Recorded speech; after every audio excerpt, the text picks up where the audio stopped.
Quick survey. By a show of hands, how many of you believe in Santa? Okay, that's good, because maybe I'll make a few converts here this morning. I'm going to open with a tradition of my own during Advent. One Sunday in Advent, I always like to share a few letters to Santa that I found online for children. And I found one that is actually from an adult, and I'm going to start with that because it just was too cute not to share. Dear Santa, this year please give me a big fat bank account and a slim body. And please don't mix those two up like you did last year. Dear Santa, the rest of these are from children. How are you and the reindeer doing? I'm doing fine, and I want a new football game in football because my little brother always tries to steal mine. He may look sweet, but he is the devil. Love, Evan. P.S. How do you get into my house on Christmas? Next one's a sign of the times. Dear Santa, please text my dad. He has the whole list. I love you, Tennessee. Dear Santa, I wanted to tell you that I am fine. I don't know, but if you can possibly make it so I can turn into a dragon, please. Or a pet dragon, but either one will do, though I would like it if you could make me turn into a dragon. P.S. Have a happy Valentine's Day. Dear Santa, I need a new skateboard for Christmas. The one I got last year crashes too much. And he goes on to say, Band-Aids would be okay too.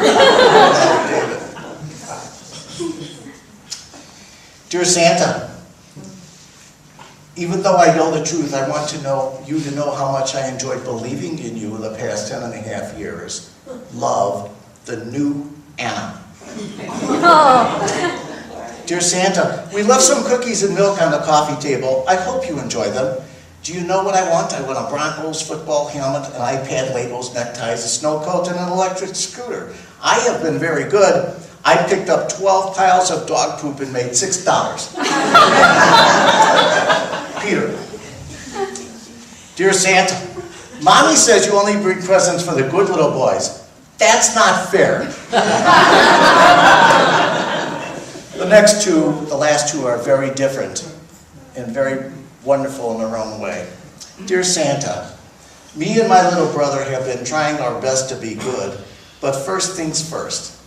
I would like to be an elf on the shelf. I have been practicing. I can sit on the shelf for like a half an hour so far. And my brother Michael would love to be a reindeer. In fact, he is practicing right now. He can fly 2 inches. And then he goes on to explain what he wants for Christmas. And the last one, Dear Santa, this is what I wish for. Love and joy, not for toys or video games. All I want to see is my family and friends. Some people say you're not real, but I don't believe them. I hope you're happy at the North Pole. Hope you have a very Merry Christmas and a Happy New Year. Love, Tommy. It was a good number of years ago now that I was hit with that dreaded question from my daughter, Lori, who was probably 6 at the time. Dad, is Santa real? She hit me with that in the hallway, and I knew that my wife was right behind me. So I quickly turned around for some support, and she did this incredible Houdini thing. She vanished in thin air. I later learned she ducked into a doorway into the kitchen and was listening the whole time. But Dad, is Santa Claus real or Santa Claus make-believe? And the first thing I thought to do was to give her the answer that I got from my mother when I popped the question to her. You know, Mom, is Santa Claus real? And Mom said, well, you know, I'm not really sure. Maybe he is or maybe he isn't. But the one thing I do know is if you don't believe in him, you don't get any presents. So I swore right up, you know, I believe. I'm just asking this question because Dennis, who was my older brother, told me that it was all a big fat lie and Santa Claus wasn't real. So I managed to move back into the good graces and get my brother in trouble all at the same time. How good can it possibly get? But when I was confronted with this question by my daughter, I had made a promise, a vow, the day that my daughters were born, that I would never, ever, ever tell them something that wasn't so. And so I decided that I was going to answer her question directly. Is Santa Claus real? Yes and no. And I said, if you want to talk about somebody who's in a big red suit and lives on the North Pole and has reindeers that fly and delivers Christmas to kids all over the world on Christmas Eve, then no. And when I said this to her, I could just see that veil of sadness come over her face. You know, something in that moment was lost, something was taken away from her, something that she so desperately wanted to believe in, now was gone. And so I rushed in, you know, to try to do something, to get her to understand, something to fill that void. And I said, Lori, think a moment about all of the things that makes Christmas so incredibly special for you. All of the laughter and the joy and the singing and the care that people express for one another. And yes, it's true that the presents come mostly from mom and dad and maybe uncles and aunts or whatever. But that's all real.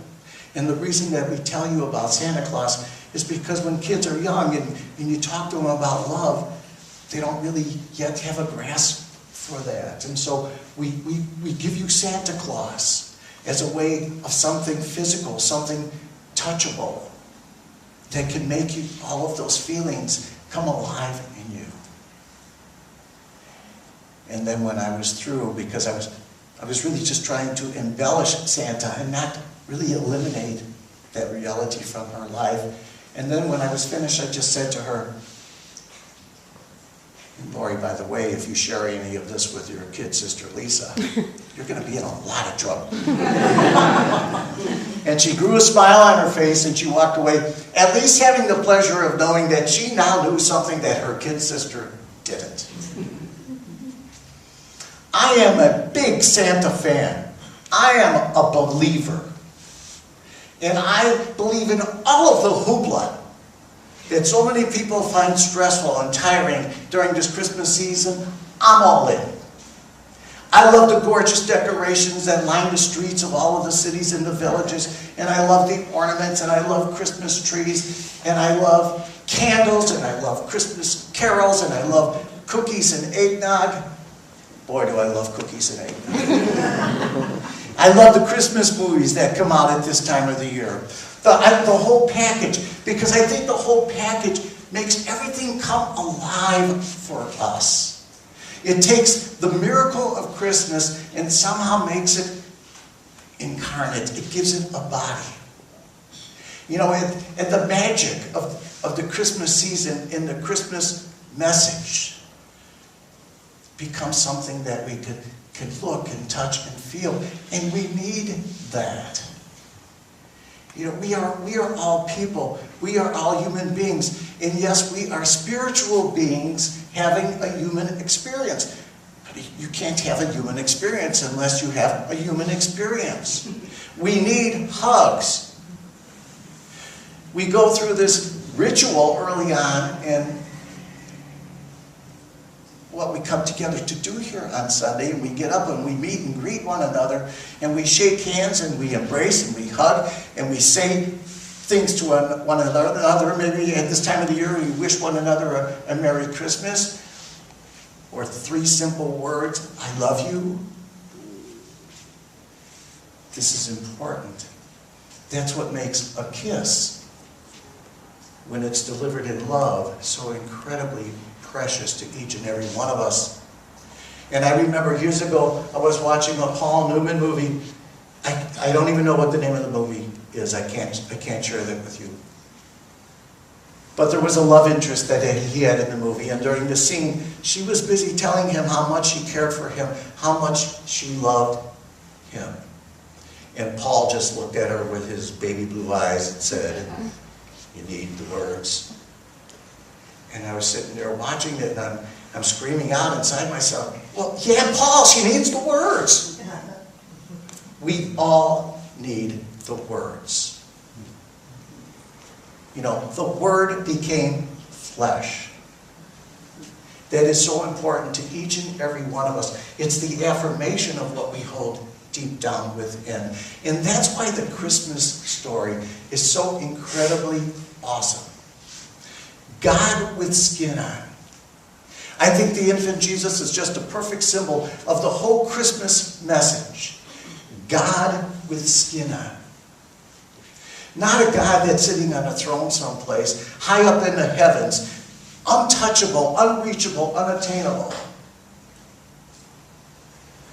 But a God that had to grow up, like all of us had to do.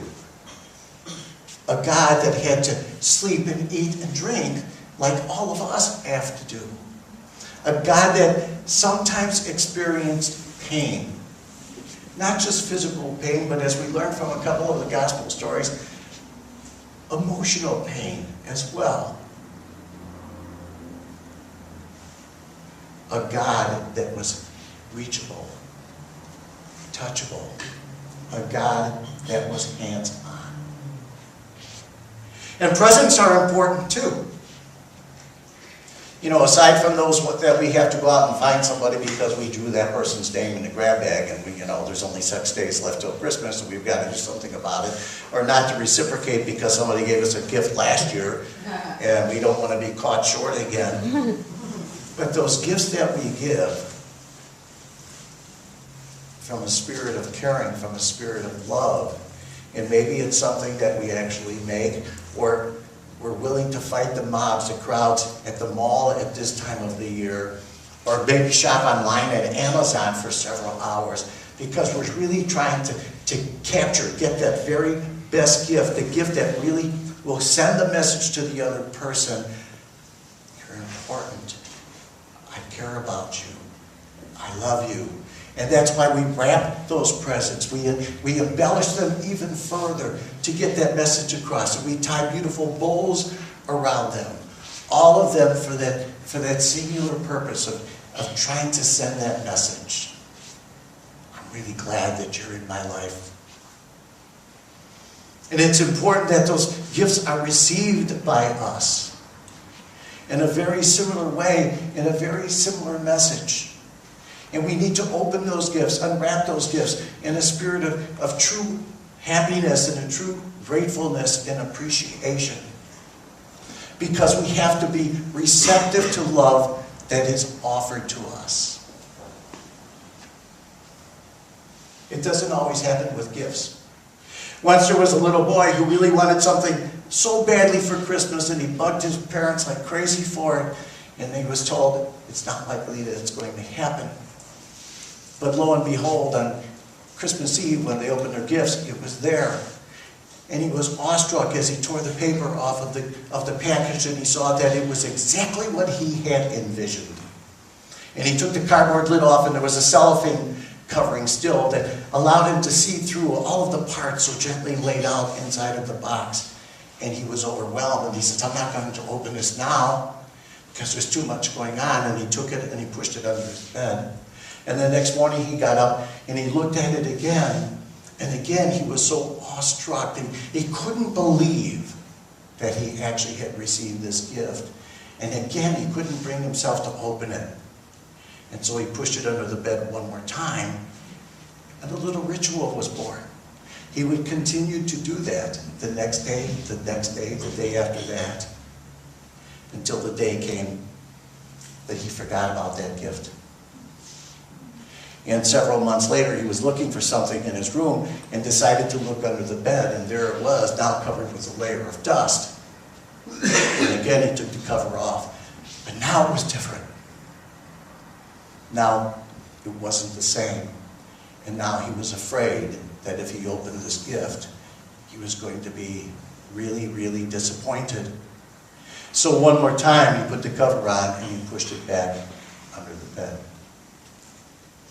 It's a true story. I know because I was that little boy. And things like this happen. We failed to open gifts. When I was in the workplace on the 4th floor, we had warehousing space, and there was a section about half the size of our platform here, in which there were a mound of goodies covered in canvas. And no one ever looked under there. Everybody understood that these were belongings to the owners of the company. And then one day, the woman who owned the company came in, and she was about 73, 74 at the time, and she decided she wanted to have a look-see, to inventory what was there. So she dragged a couple of guys, and they went up and they uncovered everything that had literally 50 years of dust. And those poor guys came down looking like they had been working in a coal mine. And what was found under there were gifts, wedding gifts that were still in their original wrapping paper. Valuable gifts, crystal bowls and candlesticks and silverware. And then when it was all done, she told them to put them back, and they put the canvas coverings on top. And there those things would remain yet another 15 years until she made her transition and passed away. And then it was up to her son to deal with these things. We have lots of reasons for not accepting our gifts. The world is always too anxious, too eager to tell us why we should not be focusing on receiving our gifts. We need to be about other things. We need to develop another agenda. We always need to be about winning, about advancing our agendas, you know, and making what we want happen in the world, and to accumulate as much money and toys as we possibly can. And then the world, also adds an added boost. Besides, you're not worthy of receiving these gifts anyway. All these things that you're talking about, no, they don't apply for you. Those are for other people. And so when I was a little boy in Catholic school, or in the early grades, it was drummed into us constantly. You need to do everything you can every moment of every day to be as much as possible like the person of Jesus. But understand that you will never fully get there, because after all, we are all sinners. But now, during this time of the year, during this season, the Christmas message is that it's okay to believe.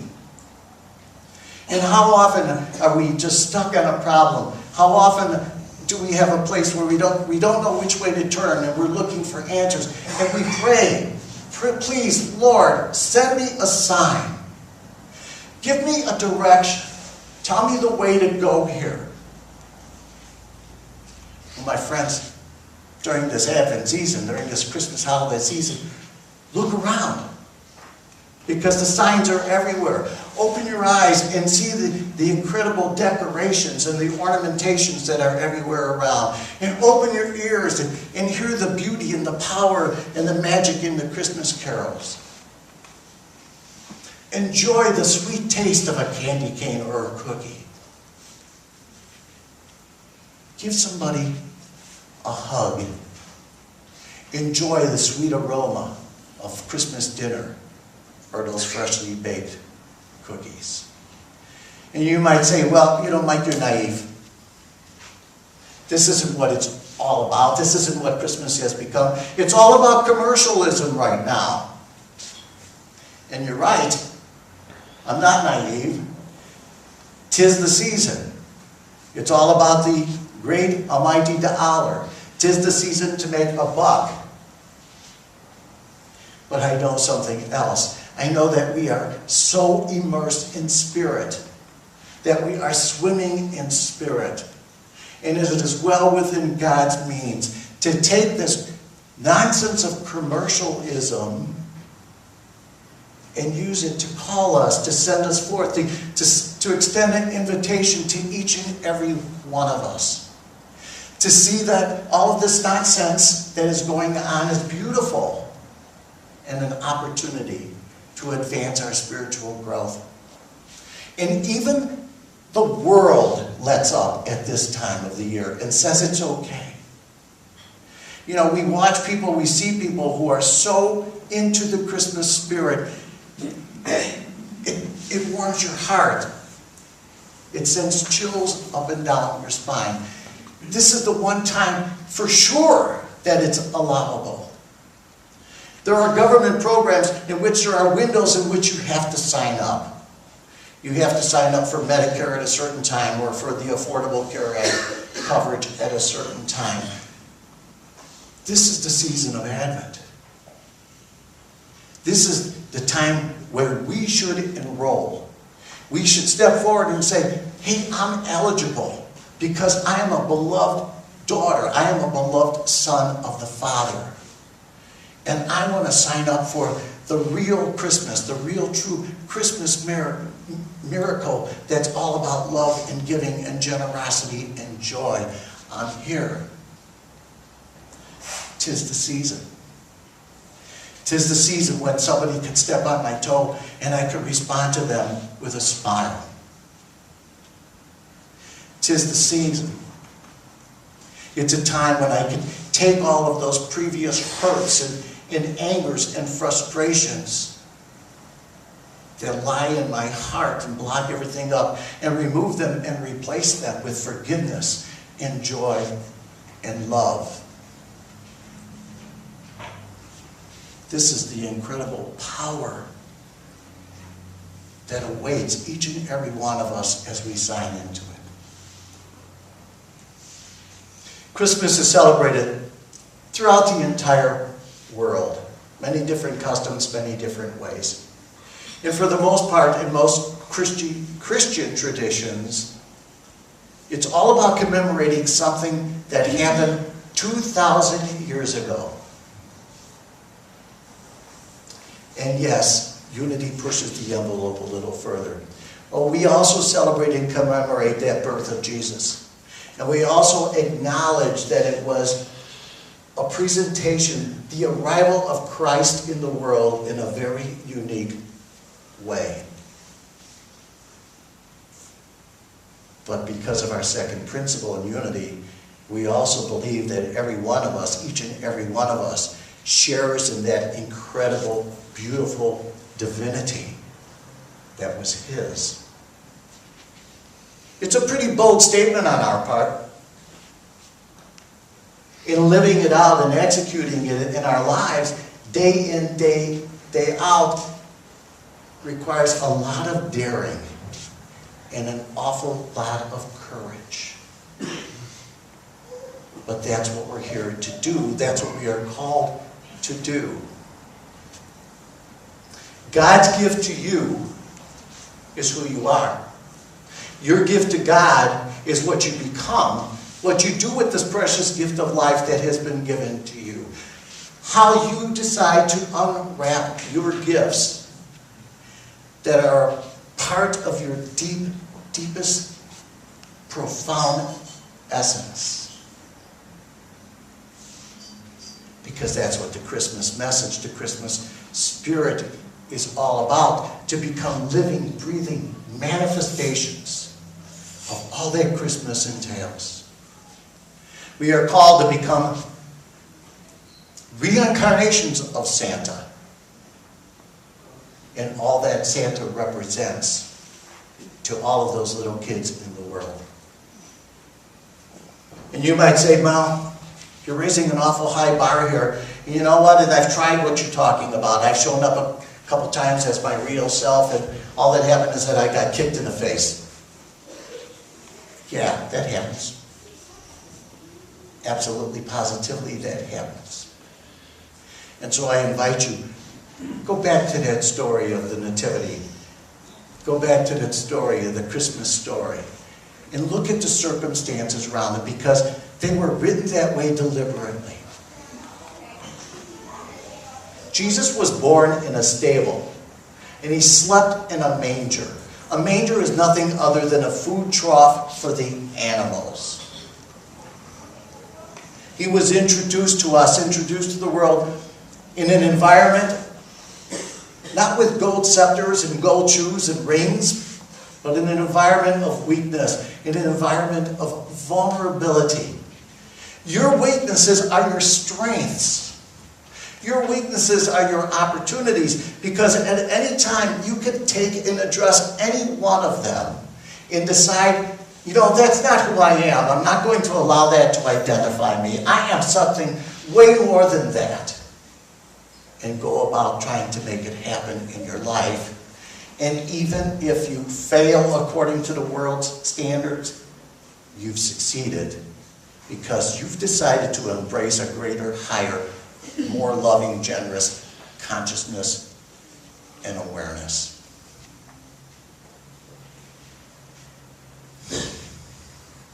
If you watch people unwrap gifts, we have a lot of styles. Some people get that gift and they just have at it. They tear that paper apart and they want to get to the meat of it as soon as they possibly can. Other people are more deliberate. They make a ritual of undoing the bow and then sliding their hand under the paper to try to separate the scotch tape without tearing any of the paper. And it's all good. These changes that I call for you to consider today, you don't have to do them overnight. Go back to the one letter that I wrote, the little boy who wanted to be an elf on the shelf, and his brother wanted to be able to fly like the reindeer. And they were practicing. One of them got it up to a half an hour, and the other one got it to 2 inches. Maybe you could only do 2 inches today. Maybe you could only fly an inch today. But maybe next week, if you practice, if you work at it, you can really get it up to 1.5 inches or 2.5 inches. And who knows, because with God, the potentials are absolutely unlimited. So open your spiritual gifts. Don't be afraid. The greatest gift that you could open this Christmas season, this Christmas holiday, is the gift of your own heart. And the only parting advice I leave you with is when you do this, when you take this step and you allow yourself to see how incredibly awesome that you are, don't put the cover back on and push it back under the bed. Namaste. I really want to wish every one of you the very, very happiest and merriest Christmas possible. O come, Emmanuel. It's absolutely my favorite Christmas carol, my favorite Christmas song. It's so appropriate that we sing that, evoke Emmanuel as we move into meditation. As we move from that space in between our ears, the short journey down into our hearts. And we leave everything that's unnecessary, all of the clutter, all of the noise, all of the worries, all of the problems behind. This is our quiet time. This is our spiritual time out.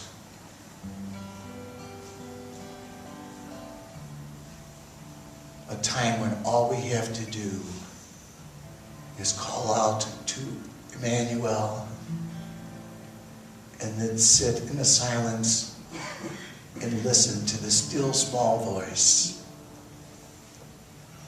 At this time of the year when we so desperately crave the reality of Christmas, the true spirit of Christmas to arise. And we understand that it starts right within our own hearts. As we listen to that still small voice and all of the things that are so precious to us in Christmas: peace and joy, hope, love, faith. We understand that these are gifts that all of us share. And as we listen in silence, we also get the message. These are gifts that each and every one of us have, not only have, but gifts that we are. And so we just take a few moments to dwell in that quiet space Emmanuel, God with us.